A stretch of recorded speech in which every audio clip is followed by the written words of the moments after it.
I can't see anybody. This is great. I understand there are some government employees here. You're not going to like what I'm going to say. So either take a stiff drink or go play pool for a while if you don't want to be offended. The blockchain is the first world-changing technology in the past 100 years that did not come from the bowels of a secret government development, didn't come from the CIA, did not come from Samsung or Apple or IBM. It came from ordinary programmers, ordinary people. And it's been with us for almost 10 years. It has become part of the people.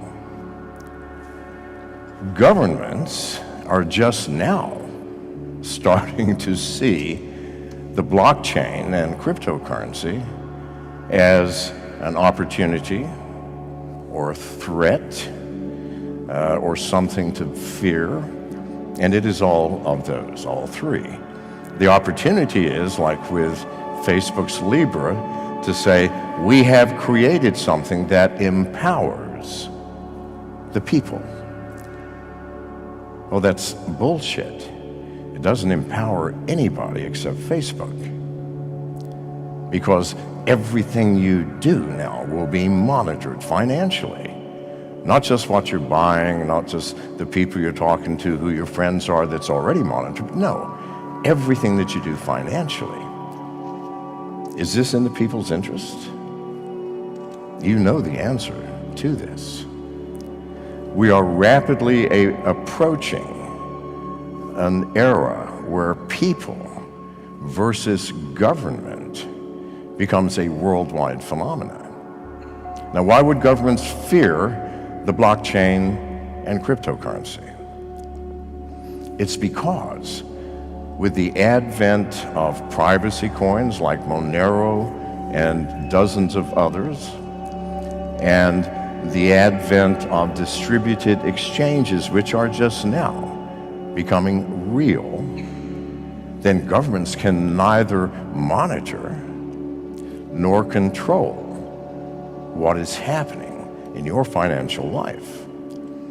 If you're using a privacy coin like Monero and a distributed exchange like the McAfee DEX, which just came out 2 weeks ago, we're in beta, by the way. It's not real. I mean, it's real, but not functional.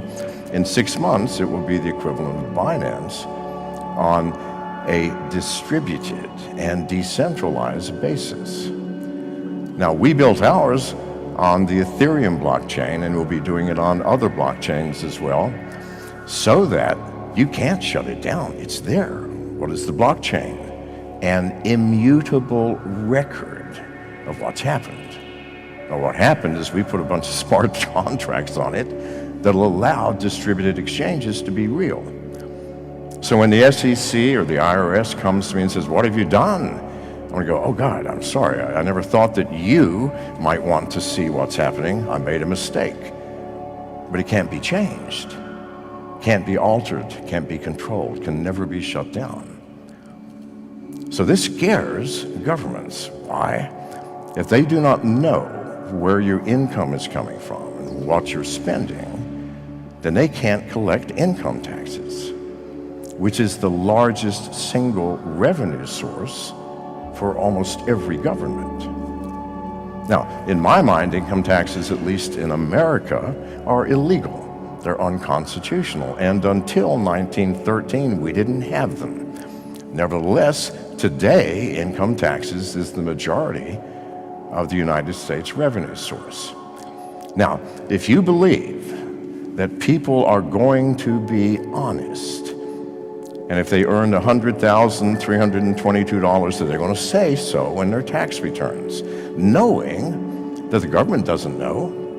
There's no way for the government to find out, but yes, I'm going to be honest and tell you, you know that that's a lie. People are not this way. They don't act in this fashion. If they can get away with something and know they can't be caught, then, well, they're not going to pay taxes. This frightens governments.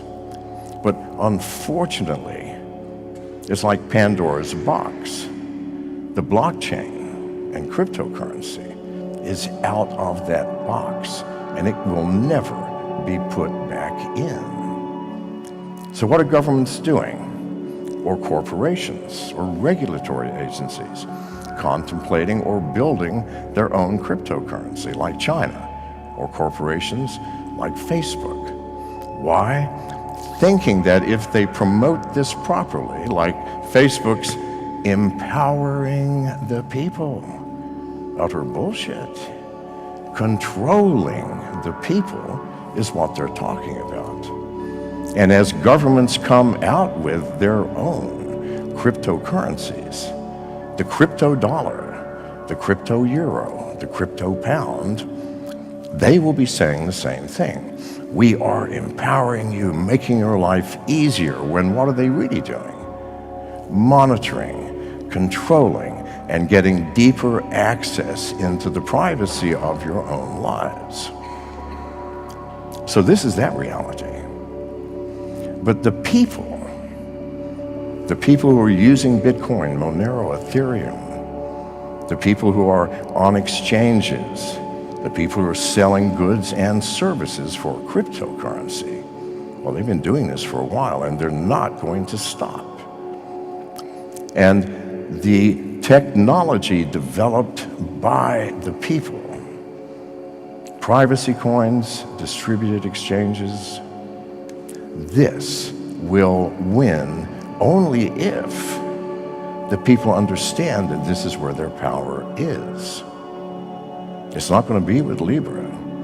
It's not going to be with the crypto dollar. It's going to be with something that comes out of this morass of thousands of cryptocurrencies that currently exist, which we all latch onto. And it will be a privacy coin. And maybe many, hundreds, it doesn't matter how many. If they're usable, if they're functional, that's all that matters. When people understand that with Ethereum, Bitcoin, and many of the others, if I send you money or you send me money or you publish your wallet address on your Twitter page, well, I can go in and see how much is in there, what comes in, what goes out. If your bank did that, if a plumber came to your house, fixed your sink, you wrote them a check for $40, they went to the bank and said, "Hi, I'd like to see Mr. McAfee's balance in his account, please." And the bank goes, "Oh yeah, here, he's got this much. And would you please alert me every time money comes in and who it came from? And alert me when money goes out and who he's sending it to? Would you be happy?" No. But that's the current state of much of cryptocurrency. Privacy coins solve that problem. Unless you don't really care. I mean, if you want your plumber to know how much money you have and how you're spending it or receiving it, that's cool with me. But if that does bother you, you will be with a privacy coin. And if you want to do transactions that are just between you and the person you are transacting with, you will use distributed exchanges, where in our exchange we ask for no information, no name, no email address, no documentation, nothing. We hold no money. We are a portal onto the blockchain where we have established a bunch of smart contracts that operate this autonomously. We are not in control. You are in control. Now, it'll be another 6 months before it's complete. We already have our beta released, and it's going fine. But when it is released completely, and when it's functional with cross-chain transactions, it will be just like Binance, only we don't charge anything to list a coin. You don't have to give us a Lambo and $200,000. No, you press the button at the top, name the coin, and put in the technical specs, and you're now fucking listed. That's it. Privacy coins, distributed exchanges will be the end of government control. They cannot anymore stop it, control it, or monitor it. Now, what do you think is going to happen when that occurs? Our government's going to go, oh, fuck, we lost. They won. No. They're going to be angry. And they're going to pass laws.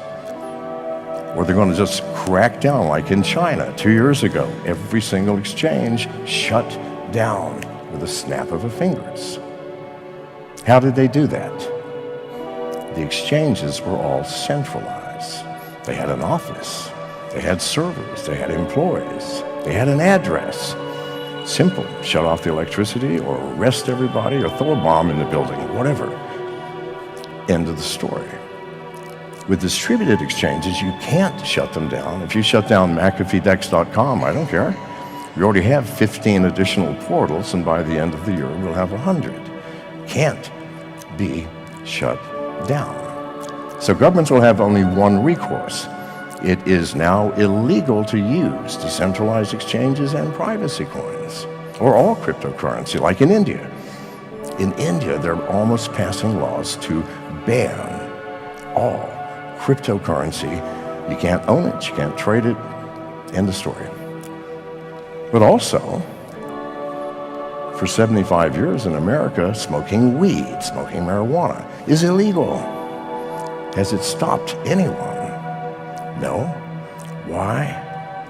Too many people smoking it. In America in the 1920s, they made alcohol illegal. Did that stop alcohol? No, we drank more alcohol during Prohibition than at any other time. Why? Too many people drinking alcohol. There are already too many people using cryptocurrency. It can't be legislated away. If you're using privacy coins, if you're taking care of, if you have a distributed exchange, no one can tell what you're doing unless they're in your living room with you, watching you press the keys. So don't be afraid. When laws are passed, keep in mind, the law is no more severe than smoking weed. I don't know if anybody here smokes weed. Probably not. You're business people. However, I bet you do, some of you. And that's illegal. Well, here in Europe, I guess it's not. In Spain, you can smoke what? 4 pounds a day? What is it? Anyway. There's a limit, I'm sure. Nevertheless, it's the same thing. You cannot legislate away something that the majority of the population, or even a small minority, 5% is all you need. If 5% of the population is doing something, you can't stop it. Let it go. As long as it's not out murdering your neighbor or robbing banks, that's a different story. But no, in the privacy of your own home, conducting business can't be stopped. Now, if anybody's from a government listening to me, you need to take heed, because the technology is already in place to bypass your attempts to collect income taxes. And it does not matter what you do. Make a law, legislate this, double your police force, make it the death penalty. It's not going to fucking matter. People will do what they want to do in the privacy of their own homes. End of story. And I'm going to open it up to questions, because I'll just talk all day. Any questions? Everybody's asleep. Or is anybody? I can't even see. Is anybody here? Oh, there. Yes, sir. Well, why don't you come up here, because I'm half deaf. So the question, I can come with you here. Yes. So we discussed, we had an interview, but I forgot to ask you one question. Yes. The question is about the quantum computers. You're a tech guy with tech experience. What do you think about this? Because it's like one of the things that is coming out recently, and the press, they like to write Yes. about this. So what do you think? Thank you. Okay, quantum computers. And I assume the next question would be, how will that impact cryptocurrency and the blockchain? Yes? Okay. Quantum computers, there's a lot of talk about it. especially Google, that has quantum computers that can do calculations in a fraction of a second that would take 10 trillion years using normal computing. Does this mean it is a general purpose computer? No. Quantum computers have tiny, specific applications, and it's going to be 50 years before a general purpose one comes out. And if it does, is that going to end cryptocurrency? No. No more than computing ended selling people gum at a store. It just changes the way that it's done. Because if you have a general purpose quantum computer capable of breaking a blockchain, well, then you have a quantum computer on the blockchain side capable of firming it up. And we'll be in the same position we are today. Hackers trying to get in, we trying to keep them out. Now, if only the hackers have quantum computers, or if only the government, that's perhaps a different story. I hope I answered your question. Yes, sir. Come on up here. Like I said, I can't hear.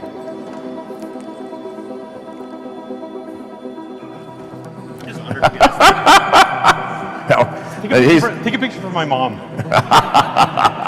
You wished for that. I know, I did. All right, like I prefaced, I don't need this. Like I prefaced, I'm not an advocate for Facebook, I mean for Libra, I just think it's interesting because of what it says Oh yeah, no problem. about other platforms. So, Yes, I'm a Bitcoin maximalist. I'm obviously. disappointed by, like I mentioned, it has not become an actual real life use, at least in my point of view. Like I'm not paying for things in Bitcoin now. Right. There is, for non-technical people, especially people without internet access that's easy, barriers to adopting Bitcoin. Yeah. It seems like almost higher barriers. Like I'm a big fan of decentralized exchanges Right. and Monero, but I think we have that usability hump, and the possible benefit of something like Libra, is that it may be easier adoption. So how do we bridge the gap between usability and security and getting enough people on there that there's critical mass that we finally cross the chasm? Okay, good question. All right, Bitcoin maximalists. You know, I'm not going to put down any Bitcoin maximalist here, but you guys need to move out of your mother's basement. All right. No. Okay. There's this division in the crypto world between the Bitcoin maximalists, thinking that's all we need, and the rest of the world who are using privacy coins and smart contracts to do things like create distributed exchanges that you just can't do on Bitcoin. It's an old technology, doesn't support privacy, doesn't support smart contracts, on and on. Slow, and you'll fix that, I'm sure. But there is another world, and that world is growing. I don't know if you've noticed what's happening with Bitcoin and what's happening with alt currencies. Alt currencies are now taking their stage. And I firmly believe that the main problem with Bitcoin is privacy, just like it is with Ethereum. That if I see your wallet address, you're done, dude. I'm going to watch every penny that comes in and every penny that goes out forever, just because I'm bored, if nothing else. Or you're a competitor of mine, and I happen to get your wallet address. Now we're in business. We're going to see who is sending him money and who he's buying his goods from. If I can cross-reference wallet addresses to people, which is trivial. That's a flaw to me. I want something where my competitors, if they have my bank number, can't go into that and see what I've got and what's happening. Privacy coins solve that. We also need a world where cryptocurrencies, blockchain applications, can be used for things outside the crypto world. Things, the concept of distributed exchanges, where the smart contracts do all of the work. And there are no smart contracts with Bitcoin. On and on and on. All of the applications that we can do on other coin blockchains cannot be done on the Bitcoin blockchain. So I'm not saying Bitcoin's good or bad. I'm saying there have to be other coins. And how do we then make that palatable to other people? I disagree that Bitcoin is easier to use than Monero. I mean, I think they're exactly the same, other than Monero is a lot faster. I don't see a barrier to entry to altcoins where some of them are designed to make your life trivial, that you need to know nothing whatsoever about altcoins of the blockchain in order to use them. So this has to do with user interface design and design of blockchains to make it easy for people to enter the cryptocurrency fray. So I hope that answers just my question. And we don't disagree, by the way. Go ahead.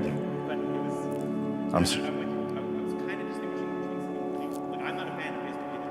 I'm distinguishing not between the usability of Bitcoin you're talking about, between. Okay, use the mic or come back up. That's okay. Again, not a Libra advocate, but I'm not saying Bitcoin's easier to use than Monero. I take your points as given. I agree. I have this problem myself with Bitcoin and the rest of these. What I'm talking about is, for people who have like the Facebook app on their mobile device. Yes. It's a very easy onboarding process, or they have WhatsApp. It's a very easy Absolutely. onboarding process. Absolutely. And then say, hey, do you want to send some Libra? Yes. And I don't want some Libra or something like Libra to win at the expense of what you're talking about. Yes. But I don't think you quite address the corporate crypto in WhatsApp or in Facebook usability versus Well, yeah. you're proposing. Right. No, the onboard for Facebook is going to be trivial and massive, all right? But is it not our responsibility as people who are leaders of the crypto world to point out, okay, that's fine, you want to use it, but keep in mind that by doing so, this is what you're giving up. You're giving up your privacy.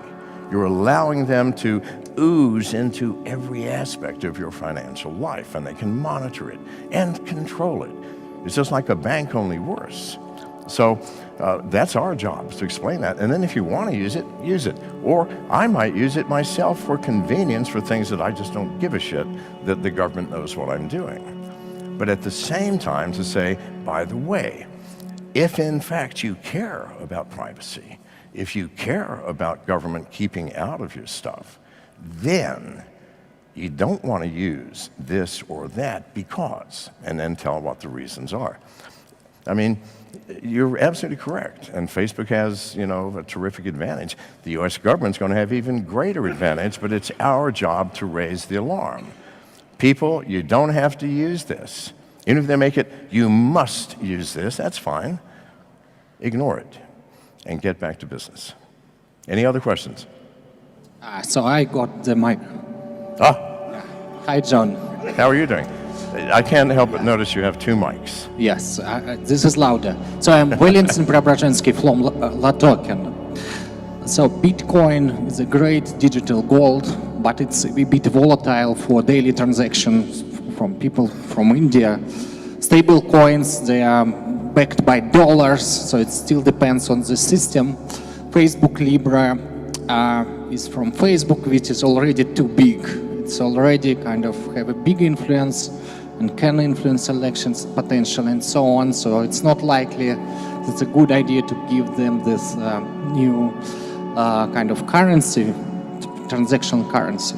So why not crypto community comes together and create the board to manage supply of the currency, of the new currency, which will be less volatile and will be managed a bit closer to existing fiat currency. So with the monetary policy, with inflation targeting, what do you think of that? Is this kind of monetary board possible within the crypto community? Okay. The key word is for the crypto community to come together. What are the chances of that? I'm being very serious here. We've got thousands of coins. We have Bitcoin maximalists and minimalists.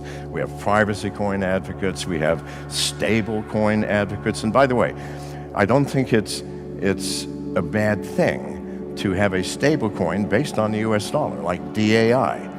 Never varies more than 1% up or down from the dollar. Because right now, what is everybody doing? The market's volatile, I'm going to cash in and get my dollars, all right? Well, why bother?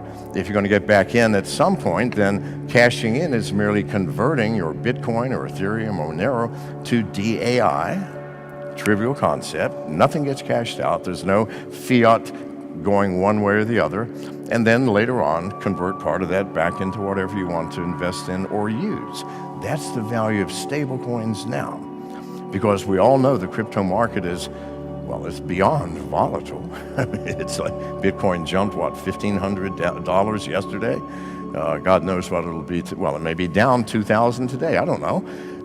It's up, it's down.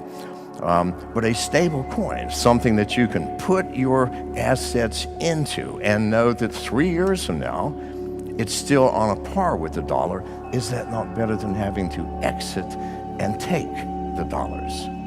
This is how I see stable coins. And I think there's only one really stable coin, and that is DAI. And by the way, here's another thing you can do with smart contracts: create a stable currency that does not go up or down in the story. So that's another thing Bitcoin can't do. So, and DAI is based on the Ethereum blockchain and the Ethereum smart contracts, as our DEX is as well. So, you know, I don't think the crypto community will come together and all agree on what should be done, because we all have our biases. You know, the Ethereum people, it's going to be Ethereum. The Bitcoin maximalists, it's got to be Bitcoin. The privacy coins, it's got to be Monero or Apollo. We're not going to come together on this. But we can come together on an understanding of what we have to do. Not with an individual coin, not with this position or that position, not with let's create a brand new currency we all agree on, because that won't happen. But to understand that whatever comes from the people, well, let's give it a look.